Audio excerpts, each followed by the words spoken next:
We're rolling. Okay. Let's do this. Welcome, Weston Zimmerman. Thanks for having me, man. Yes, sir. Thanks for coming out here.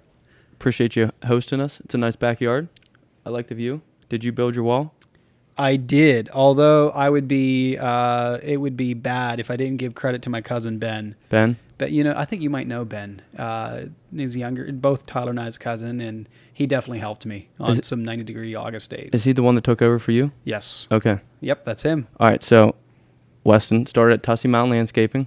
Been doing that for 16 years, and now you founded a software app Yep. called Synced Up. Yep. And you have over 2,000 users. Yes. There's actually probably higher than that by now. It depends if you go by individual users or companies. Okay. I think companies is pushing 4,000 at this point, but yeah, it's still growing. So just give a little bit of background about you and how you got into all that. Yeah. So I started working at a local company, Tussey Landscaping. Tussey's the name of a mountain here. That's why they were named around that name. And I was 16 years old when I started there. In fact, when I called Matt, one of the owners, and asked him for a job, I was working at my uncle's woodworking shop, and which I enjoyed the craftsmanship, but I didn't enjoy being inside and working with like the chemicals of finishing and all of that. And I grew up on a 15-acre property near Woodbury, and always enjoyed as a kid mowing, mulching, making it look good outside. And so I always kind of knew the Tussey Landscaping guys, and I ran into them, and it just hit me like, man, I want to call them. One of the first questions Matt had for me when I called them, asking for a job as a 16-year-old kid was, how are you going to get to work? Because I didn't have my driver's license yet. And so I was like, well, I'll just bike. To me, that was kind of a foregone conclusion. But obviously, I guess, looking back now, I'm like, well, I guess it's not that common. Yeah. But I ended up biking to work for 2 years. Worked there at Tussey Landscaping for 15 years, for the next 15 years. Started as a laborer on the crew. Ultimately got to where I was leading a crew, like installing outdoor living spaces like what we're sitting in right now. The one thing I do not have in this backyard is an outdoor water feature, like a koi pond. That's still on the design. It's plain grass right now. Yeah. But as I started running the crew, I was pursuing the Aquascape Artist of the Year award around those water features, and we finally did get it then years later. In 2017. That's right. You got it. Yes, sir. And so as you can tell, like I was growing, wanted to do more, which we can get into some more of the nuance of that story. But as I grew with the company, in the company, I more or less got a seat at the leadership table with the two sales folks and the two owner of the company. And I kind of led the getting us off of paper thing. And we first started, getting more and more into QuickBooks and spreadsheets. And then we got our first app, which was great for us guys out in the field because we had access to client information and stuff out in the field. But it didn't have very much horsepower, so to speak, around the finances and the budgeting and the setting your rates. And so we ended up getting a different product. And long story short, we ended up using multiple products just to try to create the business process from lead to invoicing. And we just had way too many things going on. It was too complicated, double and triple data entry. And in that phase is when I came home from work one day. My dad worked in telecom. Came home from work one day. My dad was sitting on the back patio working on his laptop, similar to like what we're doing out here right now, just kind of chilling on the back patio in the summer evening. And he was clicking around on some graphs on his laptop. And I was like, well, what are you doing? And he was telling me that, I'm just testing a software project. And I was like, you mean you just build it? And that's where the light bulb went off. And I went back. I didn't have any money. I was an employee, young employee. And so that's where I went back to the rest of the Tussey leadership team, Derek and Steve and Matt and Dave at the time, and kind of went on the campaign trail, so to speak, of let's build our own thing. The most naive thing I ever went after. I had no idea what I was pitching, but here we are. Yeah. That moment was 2016. We didn't start coding until 2017, 2018, 2020. We got our first customers, and since 2020 to now, we've grown all across North America, serving contractors. So you're co-founder of Synced Up. Who else is involved? So Steve and Matt, like I was saying, Okay. I was an employee. I didn't have Yep. any money to put up. Like I had nothing. So Steve and Matt put up the money, Okay. and so they are partners with me in Synced Up. Okay. Basically, they funded the initial, seed You just get a vaporware minimum viable product up. Yep. Okay, so I remember talking to you once about I'm pretty sure you told me to get a book, and it was about an app. I forget what the name of the book was, but putting it out as cheap as possible. It might have been Lean Startup. Yes, Lean Startup. Yeah. Is that what you followed? No, I broke every rule in the book. Okay. I should have. Yeah. I would have saved a lot of money. Yeah. So, I guess what did you do wrong? I way overbuilt. I thought that the concept of building the minimum viable thing and putting it out there and seeing if it stuck was the exact opposite of how I approached it. The way I was approaching it, that's why it took us 4 years of using it internally inside of Tussey Landscaping before we got our first customer. The way I was approaching is build everything. Yeah. And then once it's finally ready and you're fully got a ribbon on it and you're proud of it, you send it out to the market. That's extremely risky and expensive, because the premise of that Lean Startup book is like, you need to know if you're wrong or you're right as quickly as possible. So batch your work up or your bets that you're making up and what you're building into as small pieces as possible, as opposed to building the ocean and then find out you were wrong. And that's the thing.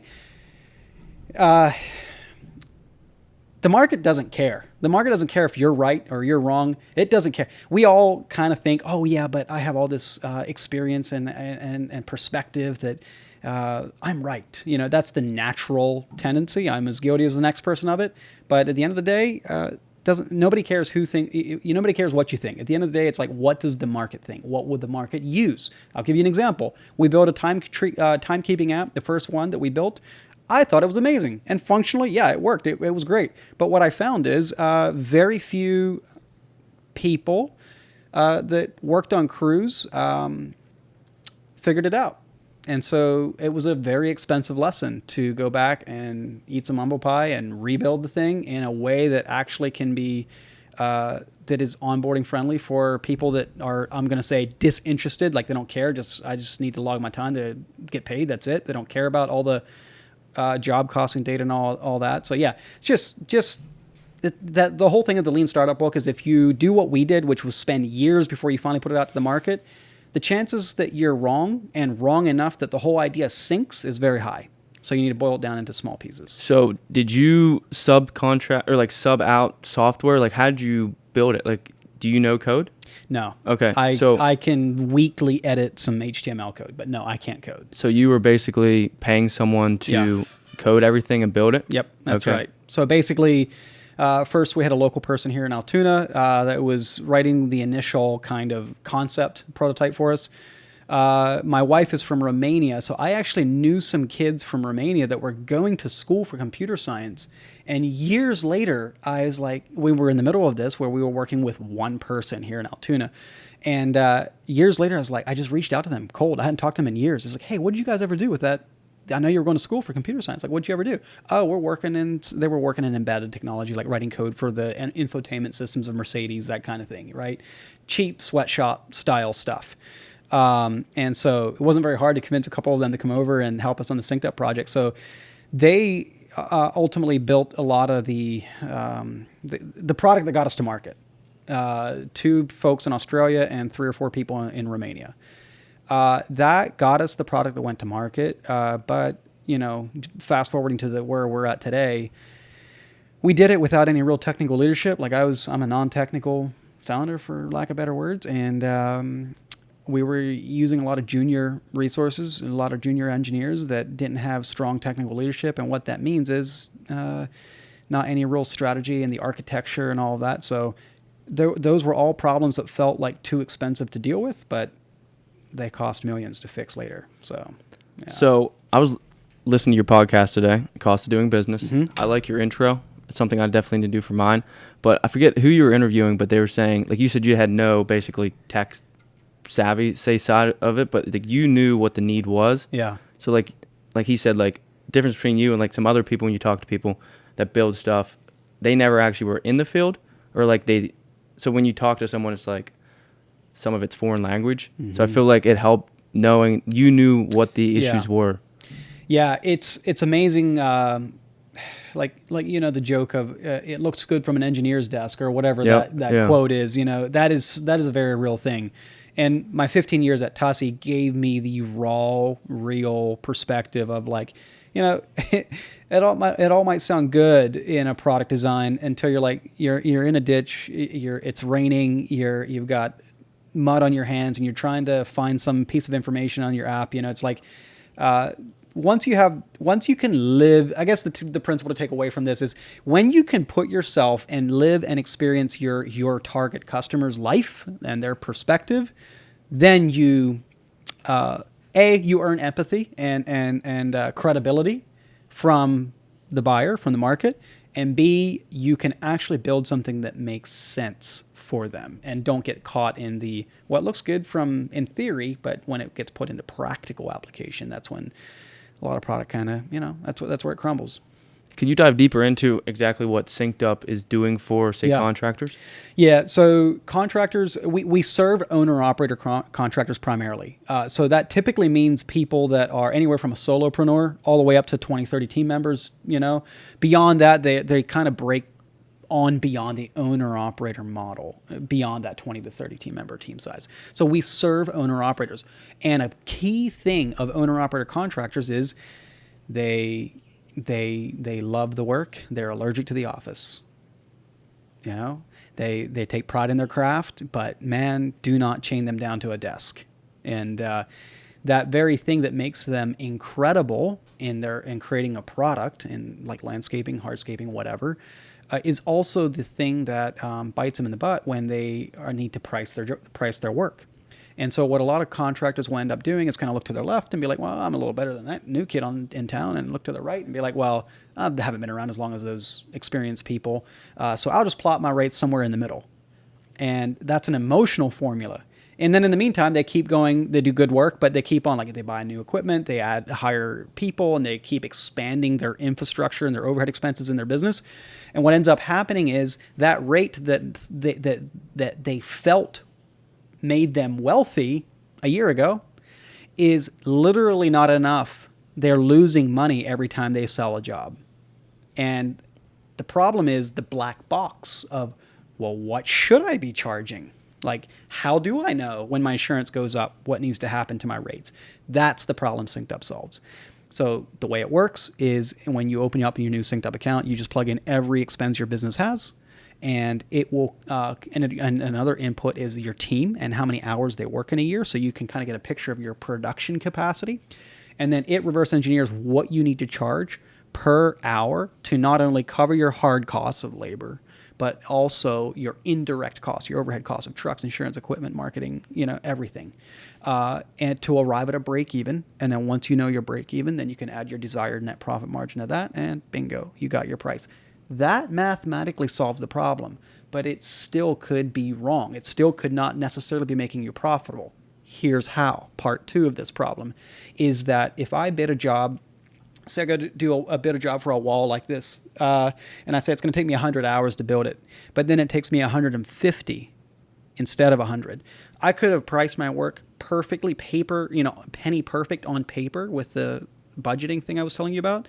But if I'm underbidding resources like labor or material, I still lose money. So that's part 2 of the problem. So one of the things that Synced Up does is track your hours, all of your expenses in a mobile app for the guys out in the field. So in real time, you know exactly when you're on track, off track on the job. And you get, there's basically 2 ways to screw up profit in business for a contractor. It's A, I'm not getting the rates dialed in correctly mathematically, or B, I'm missing the mark on estimating the resources, labor, material, or equipment. And so Synced Up closes both of those profit leaks and ultimately arrives at the desired outcome of predictably being able to price your jobs profitably. So I know you came from landscaping, but could that work for, say, like a contractor that's doing like sewer lines? Yeah. A small crew? Yeah, we do. So typically, basically, if you're a contractor that's selling jobs, and when you're selling jobs, you're estimating labor and material, yeah, it'll work. Like okay. We have, most of our street cred is in the landscaping domain world, but we also have contractors using it that are electricians, home restoration, sewer lines, site work, excavation, that kind of thing, post frame construction. Like there's basically, if you're doing time and material, or labor and material production, which most any owner-operator contractor is. That's what it's built for. Yeah, I know a lot of people in Bedford. I talked to him, and Yeah. I told you about the one guy. He was like months behind on sending out bills, and then another guy I knew, he was in landscaping, and he got out of it because of all the bookkeeping and all that stuff. Yeah. But it sounds like if he would have had synced up, it would have solved most of those issues. What you're calling out is it's literally the thing that we're on a mission to solve, which is that I call it blue collar entrepreneurial poverty. You call it what you want, put the label on that you want. But most of these people have an amazing product, but their back office is random or chaos. It's whatever happens because they don't love it and they want to avoid it. And so usually what is strangling or stifling growth for these owner-operator contractors is not the quality of work or their product. It's their systems and their processes that keep them on track, getting work done on time, and keeping them profitable. So it says synced up can cut the time by 90% estimating. Can you explain that? Yeah. So one of our promises is that synced up will help you reduce your estimating by 90% in time. Like if on average it takes you 2 hours to work up an estimate for your average quote, your dime a dozen job that you do. Let's just say you currently do it on pen and paper, where you sit down, you work through calculating up all your labor, you calculate up all your materials, you're calling vendors to get pricing, all of that. That is a long, arduous process. What Synced Up does is, first of all, we go to your vendors and get all of your pricing for the products that you buy and import it into your Synced Up account. Second, we build templates of the things that you buy, that you build. So let's say you build patios like the one we're sitting on here. You would build a template for building patios, and all of your labor, material, equipment, everything is in that. And then we go one step further yet and do what we call production rates. So instead of me estimating that patio will take 4 or 5 days, we'll say, well, we tracked, and because we tracked, we have a production rate of our crew can install 3.4 square feet of pavers from breaking ground to cleaning up per man hour. That's a production rate. So we take the templates and then build production rates for the materials, for the labor, etc., bringing you to the end result of, instead of working all that calculations up manually, you just bring your new estimate, you click on the new estimate button, you drag in the template that you want, you type in your measurement, and bam, you got your price. Like literally it's seconds. Yeah, that's crazy. But it's smart.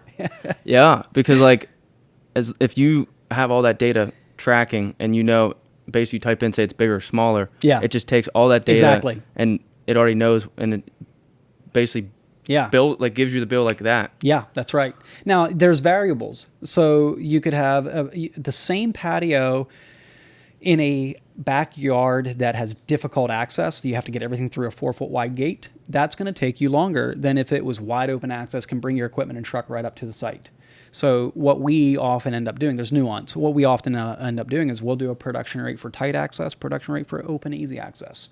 If you're doing driveways, which require a little bit more stone base underneath them than your typical backyard patio, well, you do a production rate for like a typical patio for how much stone base you need underneath it versus a production rate for your driveway application. So there are variables. It's easy to make it sound oversimplified, but you just calculate those variables in. You have different production rates for those, different templates for those, and you just build the idea is if you start out with Synced Up is you ultimately, the best thing you can do is build out your library of templates and production rates, and there's a couple things you achieve. One, you save tremendous amounts of time.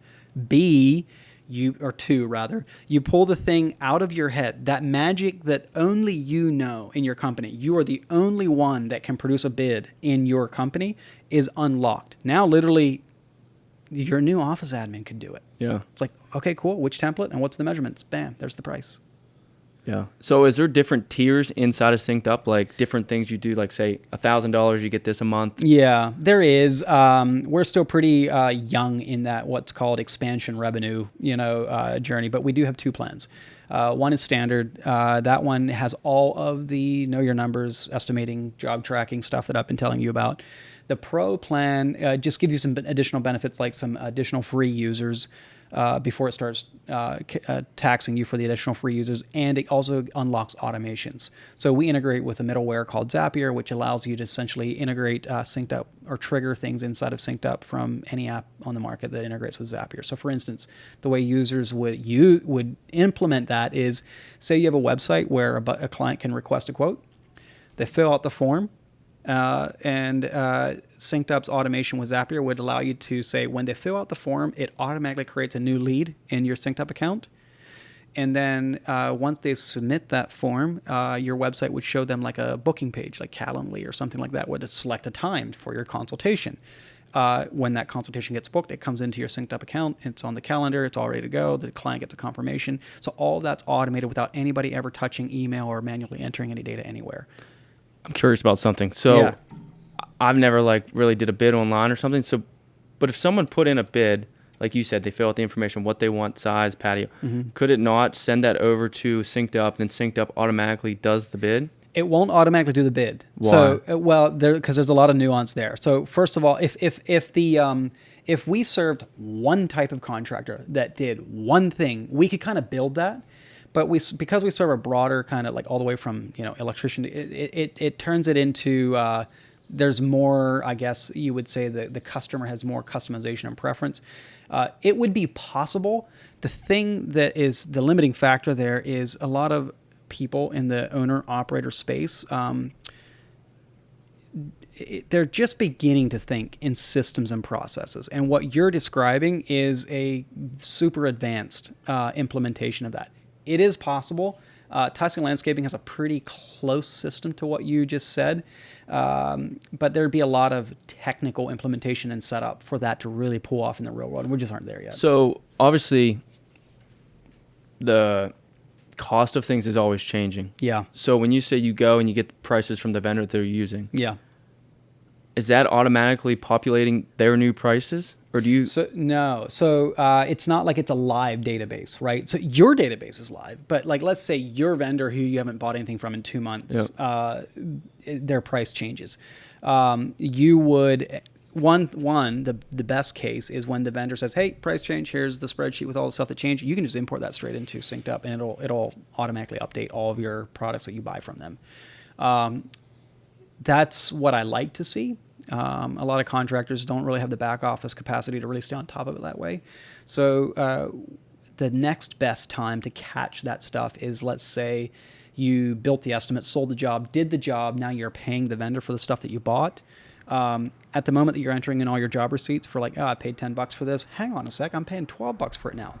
Update it at that moment. That's the place to catch it. That's not the best place to catch it because that's after you've bought it. But the bar is so low. Like there's contractors that will take 3 days to get an estimate built because they will play phone tag with their vendors all day. Or they'll just continue using a price sheet that they got at the beginning of the year and never check. We want them to see when what they're using for their estimate versus what they're paying is right away. So do you have customer service for your app? Or we do. You have an app and a website? Yes. Okay. It's an app that's both on a mobile, like on a phone, on a mobile device, and on a browser. So you could run it in an iPad, on a laptop, whatever. Yeah. And is your customer service in your company, or is it sub? No. It's so one of the things that I kind of fight for in our brand, in our culture, is the whole the thing we were talking about earlier about the whole, I call it the we get you factor. We understand, we've lived the life, we know what you're talking about. We're not some white collar, kids out of college or something trying to tell you how to run a landscaping company. We've done that. Probably 75% of our customer support team has a background in the contracting space, which is amazing in many ways. But that's what we really want to strive to keep as we grow and scale, is the whole, we're not just here to be a software company, we're here to partner with you for your success. And that means, we're going to have, we get to see thousands of companies. So we're going to have some suggestions or opinions on how to improve your business. And it's beyond just where's the button, support. Yeah. How many people do you have employed at Synced Up? We have about 18 currently. So you're the CEO, and I know you're big on Dan Martell, buying back your time. Yeah. So what's a day in the CEO of Weston Zimmerman look like? Well, I wake up. What time do you wake up? I wake up typically around 6. I will usually spend my first hour just either reading, meditating. Sometimes I'll get a workout in the morning, but probably 3/4 of the time I'm getting my workout in the evening. And then I am spending about an hour before meetings start, looking over my day, looking to see what questions I might have for any upcoming meetings, just reviewing the agendas. And then I spend a lot of time on Zoom. Like, we're a remote company. Our team's all over North America. So all of our team meetings and stuff is all on Zoom. And so then the first half of the week is mostly meetings. And then the last half of the week is focused around projects or deep focus work that is outside of the context of meetings. But it's interesting because it feels like you have to reinvent yourself every so often. Like, about 2 or 3 years ago, I went through that whole Buy Back Your Time book from Dan Martell kick, and had kind of built an OS, I'll call it, like an operating system that really worked well for the time. But I'm literally coming through. I'm over the hump now. I'm more than halfway beyond it, but I've really shaken it up and kind of taken a fresh stab at recreating what that life needs to look like. To ultimately to make sure that why would you shake it up? It's so that you don't become your own bottleneck. It's so easy. Like, what you needed to do 2 years ago is not what you need to do today. And so you constantly have to be like, okay, reprioritizing how you spend your time and energy, and so it's not a set and forget it thing. So what's it look like with having kids? I mean, I know I was talking to Tyler yesterday at church, and he was saying, like, you're pretty adamant about not being on your phone. Like, won't answer anyone back because, like, you want to, I guess, get deep focus or like, so in the evenings, like, what time do you get home? And then is that like time to spend with your kids and family? Yeah. It's easy to talk. It's another thing to do. So one thing I do, and don't even apologize for, is I turn all notifications off on, like, even phone calls. Like, I miss a lot of calls because No, you're saying you do that in the evening? No, I do it all day. Okay. I do not turn notifications on my device for anything.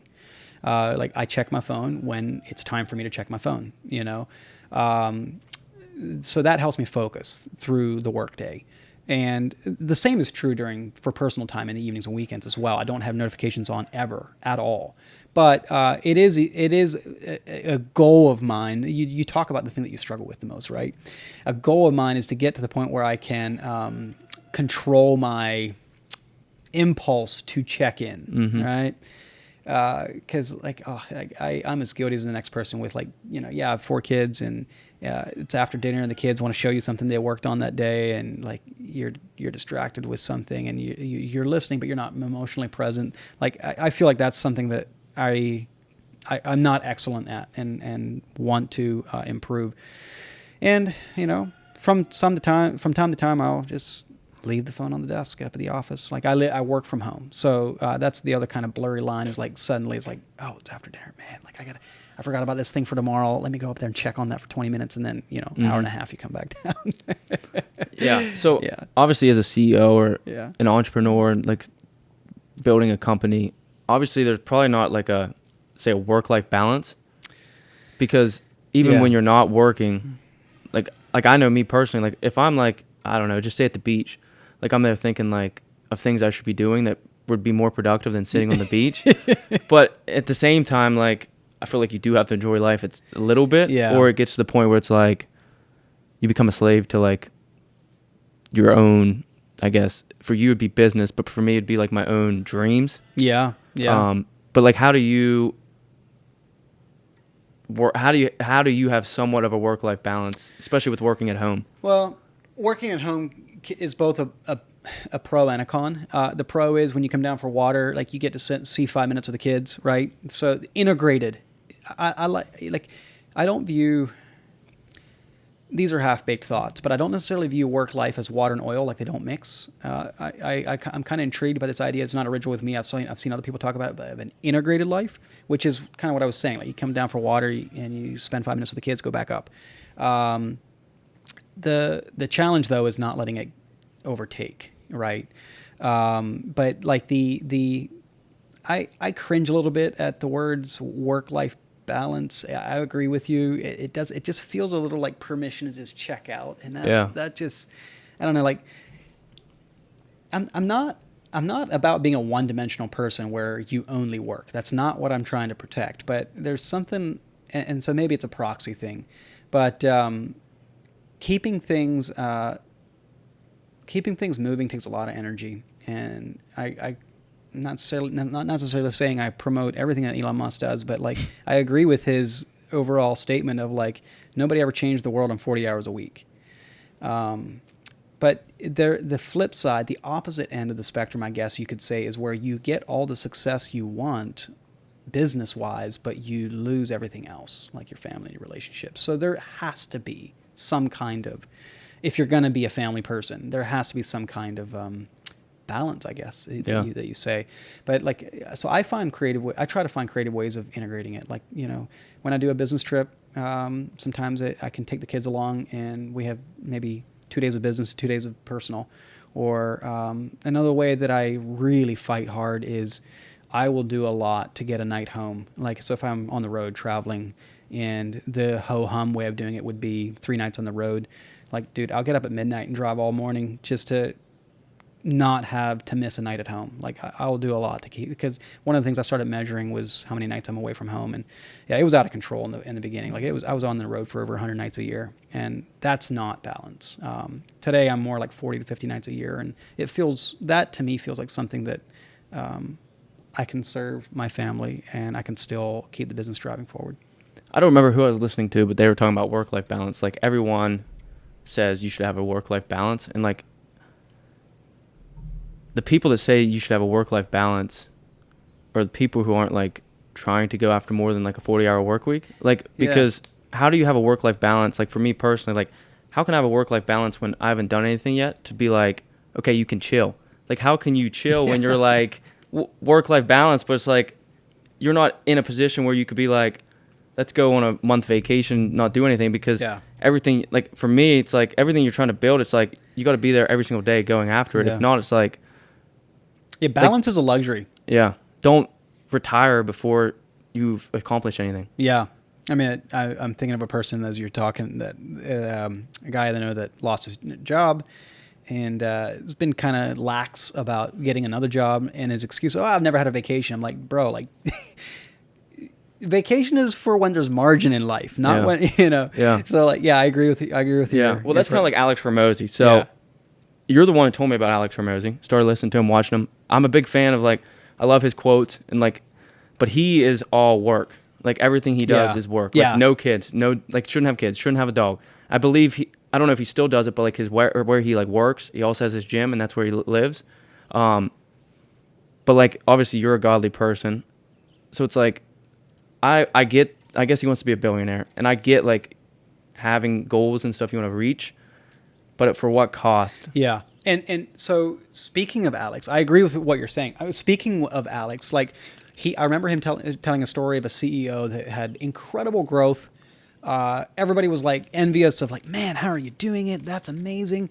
And Alex caught up with this guy. I was like, hey, how are you doing it? And he's like, I've been on the road for 250 nights out of the last year. I've been, you know, this and this and this and this. And Alex was just coming back to his listeners and saying, look, sure, this guy achieved this, but look at the price he paid. Don't say it must be nice if you're not willing to pay the price. And frankly, I'm not willing to pay that price.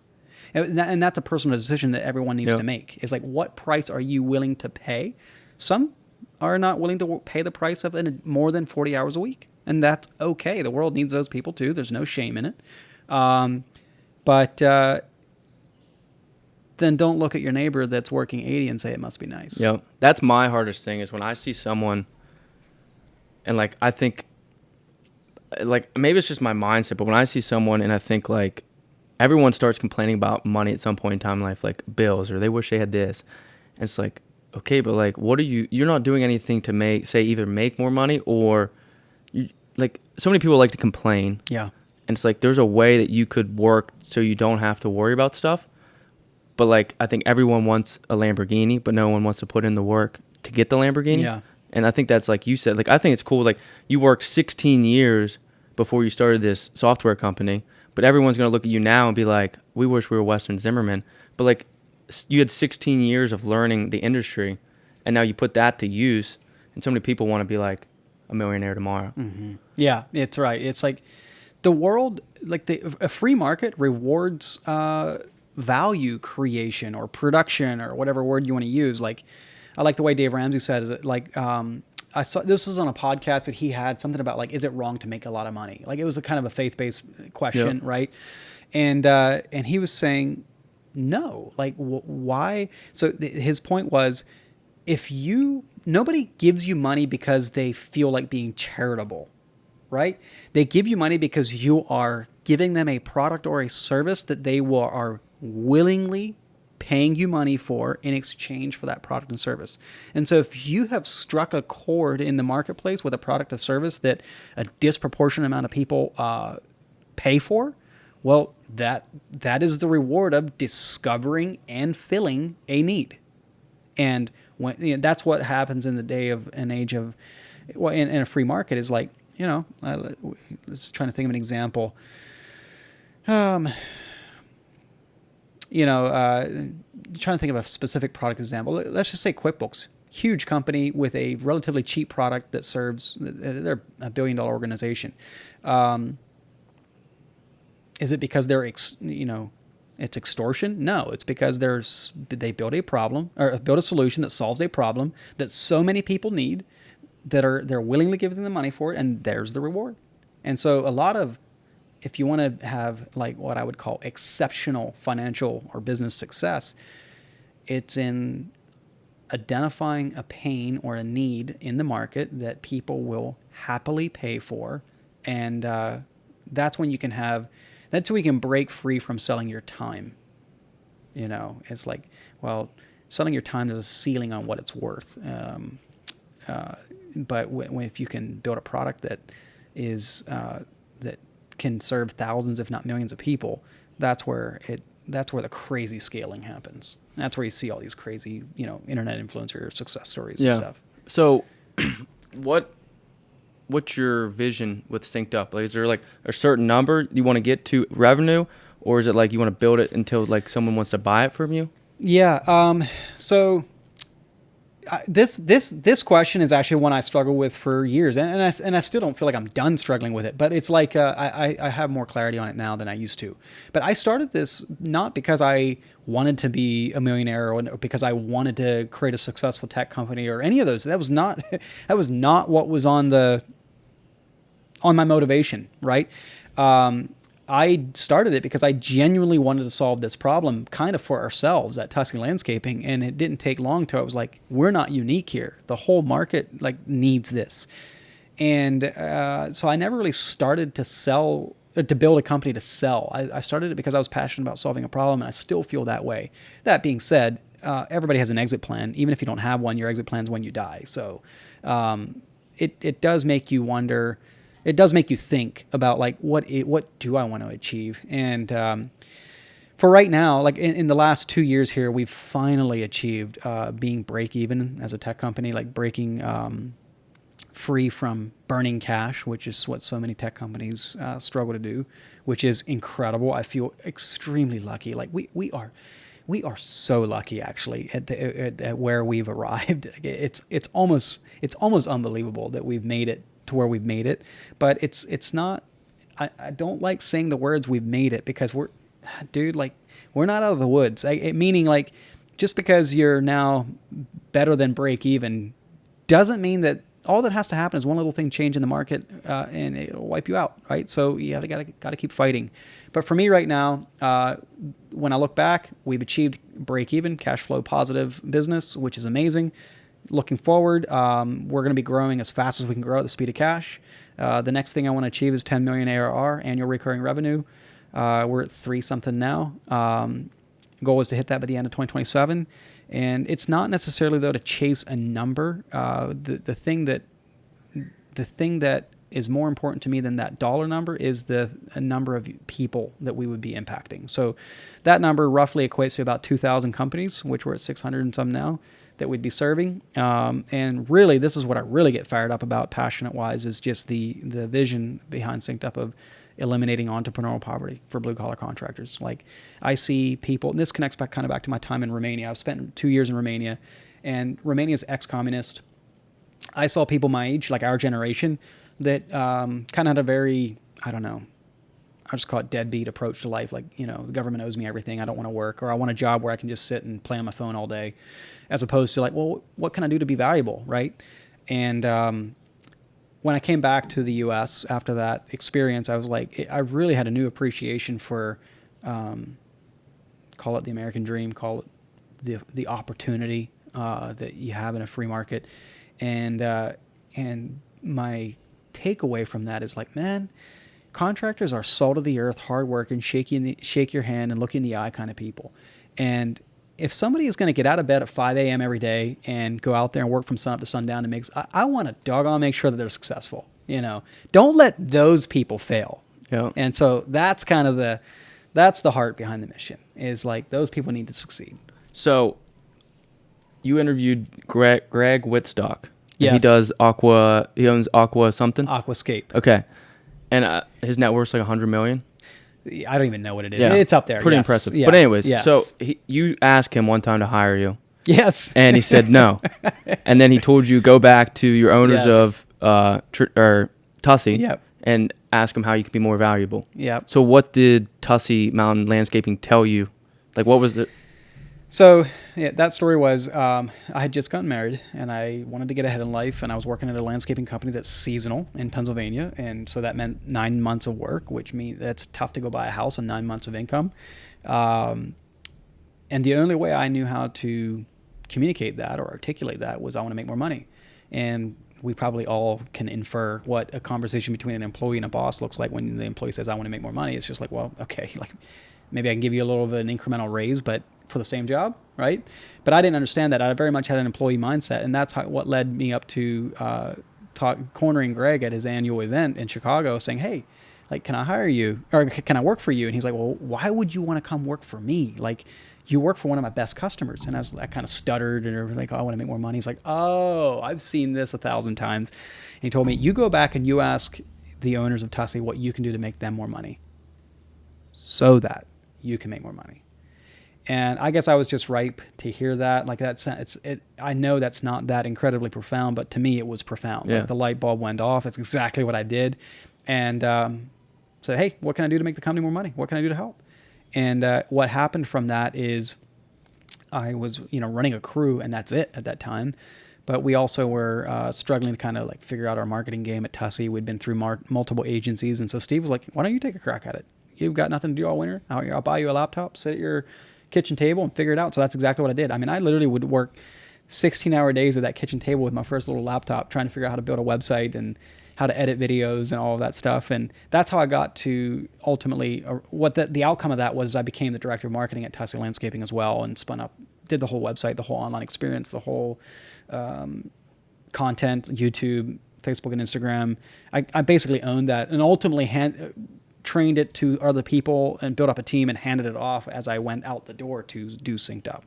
But those skills paid off great. I mean, those skills were very useful in the early days of Synced Up and still provide some utility. But, I don't know if you ever heard of now I'm kind of going off continuing to tell additional stories, but I don't know if you ever heard the term hustlers fail at scale. No. So the idea is like, sure, you can brute force, grit, and hustle your way to your first million or whatever in business, in top line revenue, I mean.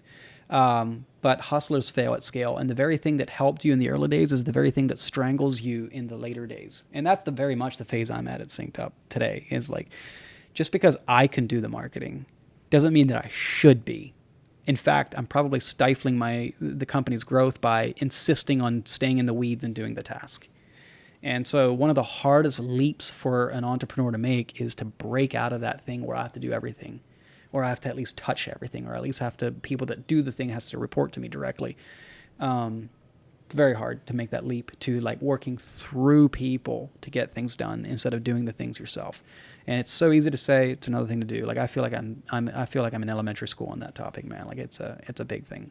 Well, that's what Greg in the podcast was talking about. Yeah. How I think it's been like 10, 20 years since he's been like in the company. 30. The company's older than I am. Okay. Yeah. So, and then he, like, I'm sure but you hire people that are better at the job than you Yes, do. That's a big Greg thing. Yes. Yes. And obviously I understand like it's hard because it's like the thing you built and like you have standards that you want people to reach. And like sometimes I feel like you feel like this is how I feel about certain things. Like if I ask someone to do something, is it going to be done how I want it to be done? Yes. And like, obviously you care about your thing more than someone you hire. So I understand how it could be hard. Like obviously I'm not in a position where like I could do that, but because it's your, say, baby that you don't want to, Yeah. like, it's your name on it. So if someone's out there, even like a sales rep, like if they go out there and like they start cussing out a customer, it's like, oh, that's like Weston Zimmerman's company. Right. And it's like, it's not, oh, it's whoever the employee was. Like, that doesn't matter. Yeah, that's right. Exactly. You own it. At the end of the day, the buck stops with you. And it's hard.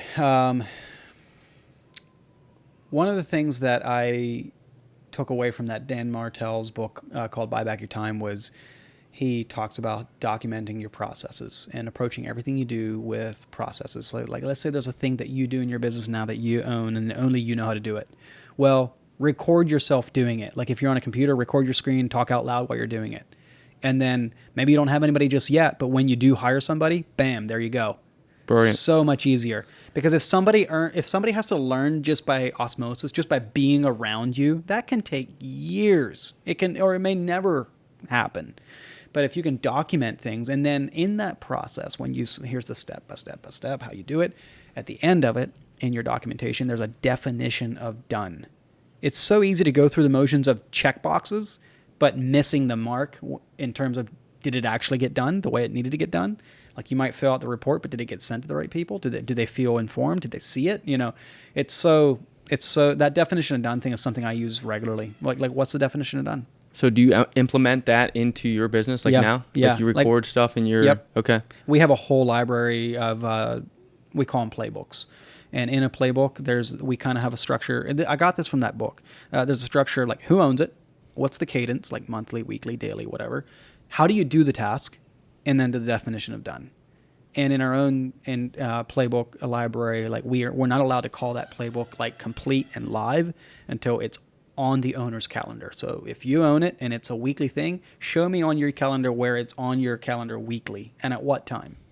And then we in the calendar event, you have the playbook link, you have the definition done, everything's right there. Yep. And then like if you hire someone new, you just send that to them. Dude, it makes it so much easier. Yeah. I literally just a couple months ago, we changed hands on who was handling our bookkeeping, and it was unbelievably easy because we had playbook coverage on everything. And well, actually, I shouldn't say everything. It was like 3 things we did, but we created the playbooks during the onboarding process. And so it was incredible. Like, it was just like, wow, like this is going to take me 6 months to train this person up. I mean, literally 30 days later, it was humming, man. Yeah. And then awesome. It also takes away from like, hey, Weston, I forget, what did you say to do this? It's just like, go back and watch the video. Yeah, the first question. So this is the 1-3-1 principle. And so like, hey, so-and-so, like, hey, Isaac, how do you do this thing? And like, it's like, did you check the playbook? Yeah. Oh, no. Check the playbook and let me know if you have any questions. Yeah. And if they still encounter, because sometimes things can change or whatever, the playbook's outdated or whatever. If there's still a problem, be like, okay, well, what's the problem, and what are your 3 recommended solutions, or what are 3 things you've tried, and it kicks the employees, team members' brain into like, well, what would I do? How would I solve this problem? And half the time they're like, oh, never mind, I got it, I'm good. Never even have to go to you. That's the gold standard. Yeah. Yeah. So you recently hired a new assistant? I did. How's that going? It's a beast, man. Like an assistant it's so integrated into your life. There's so much. It's like they get to know. It's like your work partner. Like it's a beast, but it's been good. It's been a big shakeup for me. It's partly what's driven the whole like re-engineering of my own calendar, my own week. But it's if you don't have one, it's much harder to break out of the dozens of 2-minute tasks that keep you prisoner to your business, as opposed to breaking free and thinking strategically and thinking long term and what can I do to actually drive the business forward or drive impact. But no, it's been going good. It's not easy though. So I heard she came from a Fortune 500 company? 100, yeah. 100? Mm-hmm. So I'm sure that's beneficial to you. Yeah. Because it's not like you hired someone that's like hasn't been in that space, I guess. Exactly. Yes. So in the world of assistants, there's a couple different like rungs to the ladder. Like in the entry level, there might be like a virtual assistant. They might be remote or, overseas, but they're just kind of doing maybe email and calendar for you, just kind of virtual assistant stuff. Then there's like an executive assistant, which is much more, they kind of like own your email and calendar, right? Like you don't create your own calendar events, that kind of thing. And then what Nairi is executive business partner, which is kind of like one layer before the top of the ladder, like a chief of staff. And so what is different between the prior EA I had and the new EBP, executive business partner I have, is kind of, instead of just being like, hey, Weston, what do you need done? It's like, it's more of a partner level discussion of like, should you really be doing this? Or like, do you, it's more like at the in the executive room, ensuring that the business's initiatives get driven forward. It's kind of like good cop, bad cop. It's like, it's so easy to commit to things in meetings and then not follow through. And if you don't have this person on your team, it's very easy to be like, well, I just assume you did it and I didn't follow through because I'm busy as well. Well, this person can be that person that kind of can be the bad cop, so to speak, to make sure, like, did you follow through? Are you prepared? Did you fill out the agenda? Like, those kinds of things. So she does all your emailing, booking, yeah, all that stuff? Yeah. Okay. And is heavily involved in the executive room, meaning like planning, quarterly initiatives, project tracking, making sure we have resources, making sure we have people, and that also kind of fishing for when people are kind of like tapped out in terms of what kind of capacity they have. Like, yeah, it's a pretty integrated role for sure. So how do you do with firing and hiring? What's that process like? Are you doing that? Yes. Yeah, we don't have HR. Okay. One day that'll need to change, but so far that's still on me and with my assistant. And yeah, it's the hardest thing in business, man. I just had an encounter last week. It's not fun. It's never fun. But I'll speak to hiring. I'm speaking of firing, I'll speak to hiring first. One of the things we do not hire today, like we hired 3 years ago, today. And again, a lot of this stuff comes from Dan Martell. But today we will do a little test in the application. So basically it's just a little discrete sentence at the bottom of the application that says, hey, do XYZ thing in your application. And then we all, like, if you post a job online, you'll get hundreds of applicants. I can tell you from experience, less than 1% will follow the process or not miss that hidden step. It's actually funny you're saying this because I think, I'm not going to say her name, related to Tyler somehow. Yeah. But she was saying one night, like, this girl's like trying to be his assistant. She's making him do like this, like weird, like send him this and do this. And like, I'm assuming that's what you're talking about. Like you had whatever the steps were at the bottom, you were getting her to send you, and she was confused. But I mean, it makes sense. Like what you're saying. All I'm looking for in that aspect is, do you notice details and can you follow instructions, or is it like, that's insignificant? Surely they don't mean that. And it's such a tiny little detail. Like I'll tell you a story. Another example I heard about this is like a music group that would go on tour. They would to the venue team. They had a checklist of everything they wanted done for the stage and all of that. And one of the things on that checklist for the venue team was have a bowl of only blue M&Ms on the table. It's like, you can't go buy just blue M&Ms. Yeah. Somebody's going to have to sit there and pick out all the other colors, right? And so it feels like this little thing that's so insignificant. How could this matter? Forget that. Well, what the way that they used it is, if the group showed up, the bowl of blue M&Ms were not there, they checked everything, every step of the process. Security, because it's like, obviously the venue team's not on it enough that they can just like sit back. If the ball of blue M&Ms were there, there's like, all right, this team's got it. So it's not. It's a proxy. It's not even about the thing. It's about how you show up. And so that's one of the things we do in the hiring process is we have that hidden test in the application. Second thing we do is test projects. So if there's a applicant that we really like, we do a test project just to like, there is so much you can learn just from 20 minutes of watching a person try to do a real task, a real thing. Like, just do they know shortcuts? What kind of questions do they ask? I've already gone from I really like this person to like no way, just through the test project experience, you know. So and it's much cheaper to discover it there than it is to hire the person, then discover 90 days later it's not going to work out. And, that's the worst. What's the cost if you do hire someone? How much money do you invest into that person, say in the first couple months? Yeah, I mean, well, obviously you have all the income, but then you have all the lost productivity because of onboarding, and it sucks. Obviously, you try to mitigate this through playbooks and stuff, but it does suck energy away from the rest of the surrounding team members.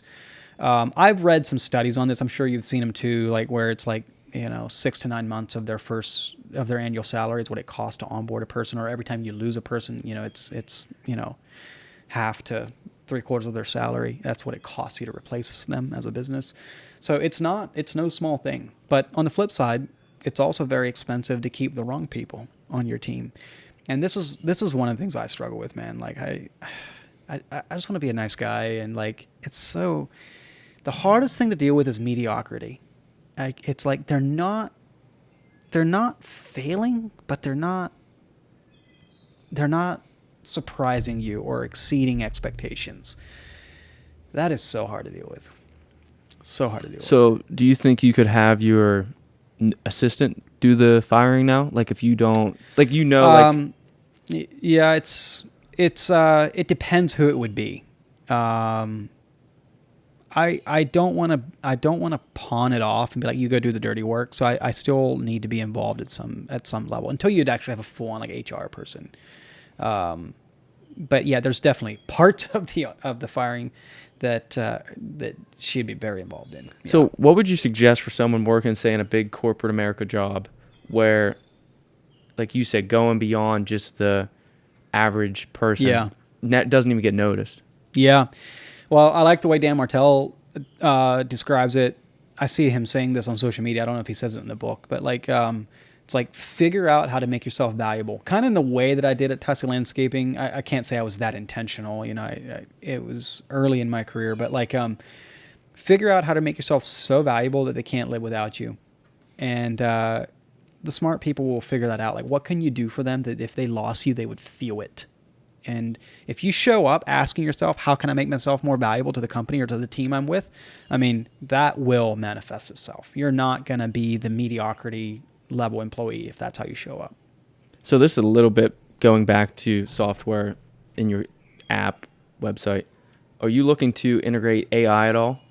Yeah, we're already toying with it. Okay. So a couple things. I mean, the easy stuff is like, let's just have an AI copywriter in your proposal descriptions, like when you send out proposals to your customers. Yeah. But the more advanced stuff, which is much earlier, is the idea of feeding our data into AI to get modeling back of like what successful business structures look like in terms of cost and overhead and all of that. That's much earlier, but that's where I want to go. I want to go to where there's like benchmarks to where it like you feed in, like connect your bank account. And it does the analysis on overhead expenses, direct expenses, all of that, and then kind of gives you like sequencing of like what the next thing is to focus on based on our algorithm, the AI of our data, of predicting what to do to drive the most impact on your profit.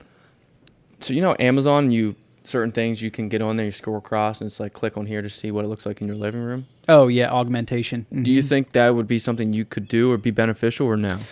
We don't do design in Synced Up. So like, so this is a question we get a lot. It's like, oh, you're software that serves landscapers, you must do design or like visual. Like we don't actually do any designs. You can paste images and videos of your designs from other platforms into Synced Up. But it's not. You're just it's the not number. It's not a design. It's not a design platform. But what you're describing, though, other design specific platforms are doing already. There's a Teco Block, which is a manufacturer of hardscape products. They already do that on their website just to show off their product. Yeah. So, you never finished earlier. I asked you what your day in the life of a CEO looks like. Oh yeah. So, we got meetings. What are your meetings? What are they like? What are they? So, investors, advertising. No, so we have a weekly cadence on revenue, which is a combination of marketing, sales, and customer success. And that's in the company, right? Yep. Okay. Yep. And then we have what we call a UX meeting, a user experience meeting, where we're basically thinking forward into the future about what kind of user experience we could build to be more effective for the end users that we're serving. That's kind of like dream. That's kind of, we call that the dreaming meeting, like, right? Strategizing about how it would work. That's where new features get kind of like fleshed out. Then we have a product meeting, which is more like work that's in play now already. Updates on that. What kind of issues are we running into? What are the due dates? Like when would XYZ thing get delivered? And then a leadership meeting and an executive meeting. So those are the 5 or 6 weekly meetings that we run. Outside of that, I do a daily meeting with my assistant. And I often have like projects or quarterly initiatives going on that I will block focus time for on my calendar. Social media, like Facebook, who runs that stuff for you? Marketing. Okay. Yeah, and I'm still in it, but like I don't run it, so to speak. Okay, and like Dan Martell, he's always giving out like free advice, free things where you can like download like. Or you a lead magnet? Yeah. Do you do anything like that? Yeah. We have tons of lead magnets. Okay. We're always testing them. Yeah. So that's like, okay, so if you first discover who Synced Up is, and if we ask you to book a demo, that's a little bit like asking you to get married on your first date. Yeah. So first it's a little bit more of like, well, hey, download this little man-hour calculator and let's sanity check your hourly rate that you're using right now. And so it's free. It takes 2 minutes. You download it, you use it, and you're like, oh, that's kind of cool. And then it's kind of like, then you get enrolled into we call them nurture sequences. So we send you educational content about hourly rates, how you find them, how you calculate them, what the average hourly rates are of contractors, all kinds of educational content. That's like, it's about giving value, right? So free value. Yeah, exactly. And then eventually one of those articles or one of those emails or one of those whatever will strike a chord. And of course, there's always that little link down at the bottom to book a demo, and then that's when we've built the ramp, so to speak, from awareness to consideration. So let's talk about your podcast a little bit. So I believe most people you interview on your podcast are users of your software. That's right. And then, because what I was curious about is, are you getting feedback from your users outside of the podcast on the app to see like what you could change? Yes, we do. So I love going on the podcast tour to visit users because you just get another flavor of feedback that you just can't get through a form or whatever, right? Even a Zoom call for that matter. But yes, we do. So for instance, we just launched out the new time tracking app for our mobile app. And one of the things, it's a pretty big change. And so one of the things that went right out there with it is a survey of like, I'm sure you've seen those things of like rate this new thing from 0 to 10. Yep. So we do that. And when you rate it, you have an opportunity to type out descriptions of what your feedback is, what your issues are, what you like, that kind of thing. We also will send regular surveys out from the customer success team to just gauge satisfaction or engagement with the product. So yeah, there's both structured and unstructured ways of getting feedback. Another key way that we've added in the last year is when we're designing new features, before we build a thing, we go out and set up a whole bunch of user interviews and like get their feedback on the thing that's not even built yet. It's a concept, it's a prototype, and that the most expensive thing to build is the wrong thing. And I've done a lot of that. So I don't know if I told you about, I have an idea for building an app. Yeah. Okay. So I would like to know how now obviously you had funding already from Tussey Mountain. Yes. But what was your okay, you had your idea, you've got it built. No, you said you spent 4 years doing it. Yeah. But what was your next thing? You were like advertising, or how did you get people to try it? Did you give free users to get? We didn't. No. So what did that look like? Frankly, our street cred from Tussey Landscaping got us our first, I'm gonna say 20 to 50 customers. And even beyond that, it still has an impact today. There's still people that sign on and that are like, I've been watching Tussey since 2020 or whatever, right? But so the street cred got us our first couple dozen customers. After that, it was just pounding these industry Facebook groups. So people would be in there asking questions all the time about, hey, how do you calculate your rate? I just kind of always went with what the competition did, or and so I just go in there and add value. I just hey, here's what we did. Here's what we, and at that time, before Synced Up was really a thing, I'd speak as an employee of Tussey Landscaping. So it was super like, I had nothing to sell. Yep. But, and then I'd be like, yeah, and let me show you what we're doing at Tussey. And I'd show them Synced Up and they're like, dude, like, this is amazing. Can I buy this? Yeah, you can buy it, you know? And so that's how we probably we crossed over 100 customers just doing that. So when did you realize, or how did you get out of Tussey Lands? Like, it was both of you were in it, and you were still working for Tussey at the time. Yeah. Like how did you go 50-50 in from the beginning? With Tussey? Yeah. No, it wasn't a 50-50. You I was had majority. more? Yeah. Okay, and they were just basically investing. Yeah. And then, so you kind of it was your own company, and you were working for Tussey because like you weren't making enough yet on Synced Up. Well, it wasn't even that clean. I just started working on Synced Up. We didn't establish the ownership shares until it was already selling subscriptions. Okay. Yeah. So we both kind of went on blind faith. But they believed in you somewhat. They must have. Like it's a small miracle. Yeah. And now, did you grow up Mennonite? Yeah. Okay. So, I mean, I guess your dad was in electrical, so you had some sort of trades. But like, is it crazy to think like, when did you go? You went to 7th grade? I went to 8th grade. 8th grade. Well, I guess I ish completed 9th grade. Yeah. So is it ever like crazy to you that like you've built a tech company and like you're like, I mean, not saying like Mennonites are dumb, but like just the fact like, you know, most like, I mean, obviously Mennonites aren't Amish, but like you're pulled back from society a little bit in the fact like some of them don't have phones, like that kind of stuff. Like, does it ever like blow your mind that you're... Yeah. Well, I guess yes and no. I mean, no, because, you know, it comes back to that thing of like the market rewards wherever value gets created. And, but yeah, it does. It is an incredible part of my story. And like, yeah, it's one that I'm a little, I kind of enjoy telling because it's like, yeah, like, sure, you know, we've got Synced Up, this tech company, and then like when you get to know them a little bit better, yeah, that's the little one-room schoolhouse I went to. You know, that's where I got my education. And never went to college, right? No, never went to college. Yeah. But you know, like it's like college. It's fine if you are going there for an explicit purpose, right?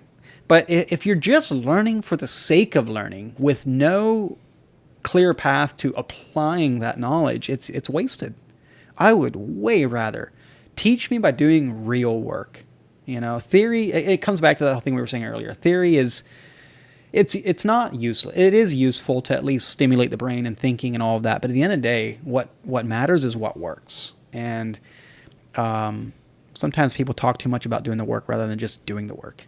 And that, you know, to our Mennonite background, like it's definitely, the culture is kind of like, you know, working with your hands, hard work, light on education, as we were talking about. But in this day and age where a lot of the society has gone to college and then struggled to find a way to apply it, I mean, you know, the trades are becoming more and more valuable.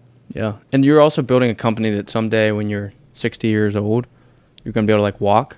Like some of these people that go into these manual labor jobs, by the time they're 30, they act like they're 60. Yeah. And because it is a lot on your body, especially like, I guess now like hardscaping stuff, they have machines that it has pavers. Changed a lot. Yeah. It's changed a lot even in the 15 years that I was working. Like, dude, if we'd have kept working like we did in the first 5 years that I worked at that company, man, 20 years would put you out of commission. Yeah. But yeah, this day and age, it's much more common to be mechanized, machines, equipment. Like, depending on what you do, it can almost be a job where 80% of what you do is in a machine. Like you hardly ever touch a shovel anymore. So last time I saw you at Tyler's, I'm pretty sure you were saying like your biggest issue at that time, you were trying to figure out how to market to like small individual contractors. Yeah, it's still a problem. You haven't figured it out yet? No, it's still a problem. I mean, I was curious. Do I know what we need to do? Yes. Have we figured it out? No. Or it's an active, call it a work in progress, man. Like, so to answer, kind of like I said, how we got street cred was our first couple customers, then pounding the pavement, so to speak, in Facebook groups, helping people with their questions. Got us over 100.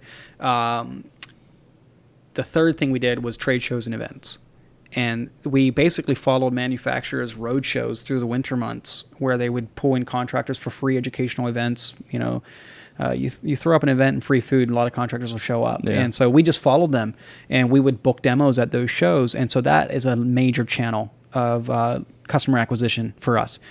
But there's something about when you meet a person at a trade show, shake their hand, look them in the eye, book a call with them, you've established a lot of trust right there in that little exchange, that when you try to replicate that online, it's much more difficult. And it's possible. It's just a nut we have to crack. And we've shown early signs of cracking it, just not scaling it. Yeah, especially with social media nowadays, I feel like there's so many people out there that lie. They sell a dream that it's false. Yeah. So, yeah. And especially like if you meet someone, you kind of can tell if they're being honest sometimes. But so you built your own Contractor Summit now, correct? Synced Yes, up? that's and right. that used to be Tussey Mountains? Yeah, so the way that started is when we won Artist of the Year, Aquascape did a thing where they came out to Tussey Landscaping and kind of put them on a pedestal and invited a couple dozen contractors in to come like tour the business, so to speak. And people loved it so much that the next year we're like, well, let's do another one without Aquascape. We'll just do it ourselves and teach people how to build water features. And so we did. And like I just did an Instagram story, $1,000 a ticket, sign up, and like it just went. It was like wow. So we did that like 3 years at Tussey. Like each winter we would do an event, like a Tussey Landscaping event, more or less teaching how to build water features because that was kind of the thing that Tussey was known for, and a lot of contractors want to get into that.